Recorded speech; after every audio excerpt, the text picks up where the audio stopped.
तो वहीं वंदे भारत एक्सप्रेस से नफरत की एक और तस्वीर सामने आई है। उत्तर प्रदेश के मुजफ्फरनगर में जब high speed train Vande Bharat पर अटैक हुआ, वंदे भारत एक्सप्रेस पर पत्थरबाजी की गई। सीसीटीवी फुटेज भी अब इस पत्थरबाजी का सामने आ चुका है। ये फुटेज जिसमें आप देख रहे हैं कि किस तरह से 3 युवक ट्रेन पर पत्थरबाजी कर रहे हैं। ये हमला दरअसल उस वक्त हुआ जब ट्रेन कुछ मिनटों में मुजफ्फरनगर पहुंचने वाली थी। अटैक में ट्रेन के E1 कोच का शीशा टूट गया और कई जगह खरोच के निशान भी नजर आ रहे हैं। इस घटना के बाद अब प्रशासन एक्शन में है। तुरंत दिल्ली में आरपीएफ की स्पेशल टीम ग्राउंड जीरो पर पहुंच चुकी है। पत्थरबाजों की तलाश में छानबीन तेज करवा दी गई है। कल शाम 7 बजे के बाद ये घटना 7 बजे के बाद की बताई जा रही है। हालांकि राहत की बात यह है कि ट्रेन में सवार किसी भी यात्री को किसी तरह की कोई चोट नहीं आई है। अब रेलवे प्रशासन एक्शन मोड में है इस पूरे मामले को लेकर और हमलावरों की पहचान और उनकी गिरफ्तारी के लिए पुरजोर कोशिश की जा रही है। तो ये तस्वीरें आप देख रहे हैं सीसीटीवी फुटेज की सामने आई है। दरअसल जब ट्रेन पहुंचने वाली थी स्टेशन पर, उससे कुछ ही देर पहले ट्रेन पर 3 युवकों ने हमला किया। वो 3 युवक कौन हैं, कहाँ के रहने वाले हैं, क्यों उन्होंने ट्रेन पर हमला किया, इन सभी चीजों की तलाश में और उनकी पहचान में, उनकी खोज में पुलिस जुटी हुई है। वहीं इस पूरे मामले को गंभीरता से लेते हुए एक्शन की बात भी कही गई है। मुजफ्फरनगर स्टेशन से 3 किलोमीटर दूर ये हमला किया गया। शोएब रजा मुजफ्फरनगर से मेरे सहयोगी हमारे साथ जुड़ चुके हैं। शोएब, इस पूरे मामले में अब तक पुलिस की जांच में क्या कुछ सामने आया है? सीसीटीवी फुटेज तो हम देख रहे हैं, लेकिन वो 3 लोग कौन हैं, क्या उनकी पहचान कर ली गई है, क्या मकसद के बारे में पता चला है जिसको लेकर पत्थरबाजी ट्रेन पर की गई? बिल्कुल, देखिए हम उसी जगह पर मौजूद है। मुजफ्फरनगर से तकरीबन 3 किलोमीटर पहले ये जगह है जो सीसीटीवी फुटेज में भी नजर आ रहा है। और यहीं से जो पत्थरबाजी है, जो पत्थर मारे गए 3 युवकों के जरिए वो मारे गए थे। और ये खंबे भी सीसीटीवी फुटेज में नजर आते हैं, ये पेड़ नजर आता है। तो मुजफ्फरनगर से ये तकरीबन 3 किलोमीटर पहले का ये इलाका है और ये ट्रेन जो गुजर रही है इसी तरह से वंदे भारत की शाम 7:30 बजे गुजर रही थी जब उस पर यहाँ से पत्थर मारे गए। और 3 युवकों की तलाश आरपीएफ भी कर रही है और जीआरपी भी लगातार अब इस कोशिश में है कि पता लगाया जाए। अभी ट्रेन ये देखिए जिस तरह से ट्रेन गुजरी है, इसके आप पटरी के अगर उधर देखेंगे तो यहाँ पर आपको एक गांव है संधावली गांव। संधावली गांव यहीं पर बराबर में है। तो कुछ लोगों को शक है कि शायद यहाँ के वो युवक हो सकते हैं। इसके अलावा ये जो रास्ता है, यहाँ से आपको कुछ मिनट पर कुछ बाइक्स या स्कूटर पे लोग आते जाते नजर आते। ये इसी तरह से रोड चलता है। ये कोई हालांकि सार्वजनिक रोड नहीं है, कुछ गांव को जोड़ने वाले एक पगडंडी है जो संधावली गांव है यहाँ पर उसको। इसके अलावा बाई तरफ यहाँ पर वहलना नाम की एक बस्ती है, वहां से भी कुछ लोग हो सकते हैं और पास में ही सूजड़ू भी गांव है। एक बात और बताइए, क्योंकि ये कोई पहला मामला नहीं है जो वंदे भारत एक्सप्रेस के साथ हुआ है, और भी रूट्स की ट्रेन पर इस तरह के हमले हुए थे। तो अब क्या समझा जाए, ये सोची समझी साजिश के तहत किया गया या इन युवकों की शरारत? देखिए जोशना, बड़ी बात यही है कि केरल से लेकर तमिलनाडु तक तमाम जगहों पर हमने देखा है कि वंदे भारत पर पत्थर मारे गए। और इस रूट पर जहां हम खड़े हैं, दिल्ली से देहरादून का ये रूट है, यहां पर कुछ ही दिन पहले वंदे भारत की शुरुआत हुई और खुद प्रधानमंत्री ने वर्चुअली हरी झंडी दिखाई। रेल मंत्री देहरादून पहुंचे थे और कुछ ही दिनों के बाद ये घटना सामने आई है।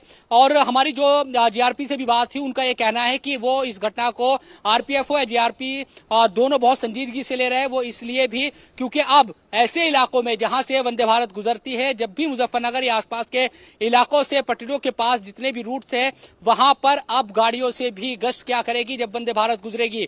तो इसमें कोई साजिश नजर आ रही है। और कुछ देर के बाद यहाँ पर जो जीआरपी के से जुड़े हुए अधिकारी हैं, सीसीटीवी फुटेज सामने आ चुका है जो हम अपने दर्शकों को भी दिखा रहे हैं, लेकिन वो 3 युवक कौन है जिन्होंने पत्थरबाजी की, उनकी तस्वीरें कैद नहीं हुई हैं। तो उस बारे में क्या जानकारी आपके पास, क्या उनकी पहचान हो पाई है? देखिए, उनकी पहचान करने की कोशिश की जा रही है। हालांकि बहुत साफ तस्वीर नहीं, क्योंकि ट्रेन बहुत तेज चलती है, लेकिन तब भी तस्वीरों में साफ दिख रहा है जिन्होंने पत्थर मारे वो 3 युवक है जो सीसीटीवी में नजर आ रहा है। और यहीं से वो पत्थर मारे गए। अब ऐसे में जो पुलिस है या जो आरपीएफ है, वो इस कोशिश में है कि आसपास के जो गांव है वहां पर जाकर पूछताछ करेगी और अपने तरीके से अगर ये तस्वीरों से, कपड़ों से किसी तरह से किसी की पहचान हो पाती है तो फिर वो करने की कोशिश की जाएगी।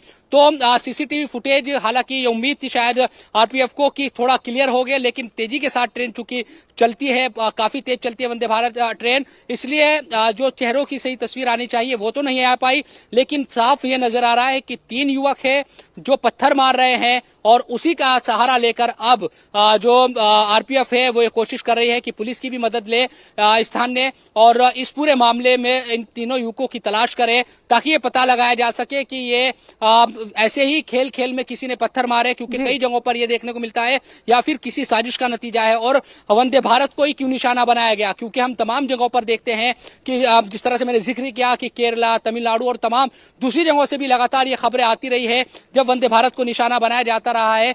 तो क्या किसी साजिश का हिस्सा है? आपने कही कि सिर्फ वंदे भारत को ही क्यों निशाना बनाया गया, जिस तरह से पत्थर मारा गया और जिस इंटेंसिटी से पत्थर मारा गया और दूसरी तरफ ट्रेन की रफ्तार भी ज्यादा होती है, वो निशान भी हम देख रहे हैं उस फुटेज में कि कितना बड़ा वो निशान है। और अगर और ज्यादा तेज या और बड़ा या और नुकीला पत्थर मारा गया होता तो शायद ट्रेन के अंदर बैठे पैसेंजर्स को भी चोट लग सकती थी, वो भी घायल हो सकते थे।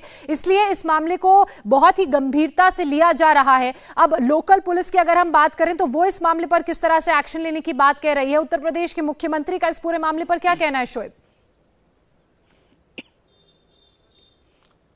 देखिए, जाहिर सी बात है कि तमाम जितनी भी एजेंसियां हैं वो सक्रिय हैं और ये पता लगाने की कोशिश हो रही है कि युवक कौन है। इसके साथ साथ आरपीएफ के कुछ लोगों से हमारी मुजफ्फरनगर में बात हुई, उनका यह कहना है कि जो रेलवे एक्ट है उसके तहत मामला दर्ज कर लिया गया है। धारा 145, 147 के तहत जो नुकसान पहुंचाया गया है उसके तहत मामला दर्ज कर लिया गया है। जीआरपी के तहत हालांकि मामला इसलिए जीआरपी ने दर्ज नहीं किया क्योंकि किसी को चोट नहीं आई, लेकिन जीआरपी का यह कहना है कि वो इस मामले को बहुत संजीदगी से इसलिए ले रहे हैं क्योंकि इस तरह की जो घटनाएं है, पहले भी सहारनपुर में भी इस तरह का मामला सामने आया था। आखिर क्यों वंदे भारत ही क्यों? जीआरपी के जो अधिकारी हमारी बातचीत हुई उनका यही कहना है कि आखिर वंदे भारत ही क्यों? क्या कोई साजिश है या फिर कुछ और मामला है? इसलिए इस रूट पर अब बहुत ज्यादा संजीदगी, गंभीरता बरतेगी जीआरपी भी और आरपीएफ भी अपनी तरीके से यहाँ पर जो सक्रियता है वो बढ़ाएगी। लेकिन इन्हीं सुरक्षा के लिहाज से अब कोई ना कोई कदम तो उठाया जाएगा। तो शोएब, किस तरह का कदम उठाया जाता है, किस तरह से इस तरह की घटनाओं को रोका जाता है? और उससे पहले वो 3 लोग जिन्होंने ट्रेन पर पत्थरबाजी की, किस मंशा से पत्थरबाजी की और कौन है, ये पहचान करना रेलवे के लिए, इसके अलावा लोकल प्रशासन के लिए एक बहुत बड़ी चुनौती है। हालांकि एक सीसीटीवी फुटेज जरूर सामने आया है। बहुत शुक्रिया आपका तमाम जानकारी के लिए। आगे भी इस खबर पर आपसे अपडेट लेते रहेंगे। फिलहाल शुक्रिया। इंडिया टीवी हर वक्त हर जगह डाउनलोड करने के लिए सर्च करें India TV news Google play store या ऐप स्टोर पर।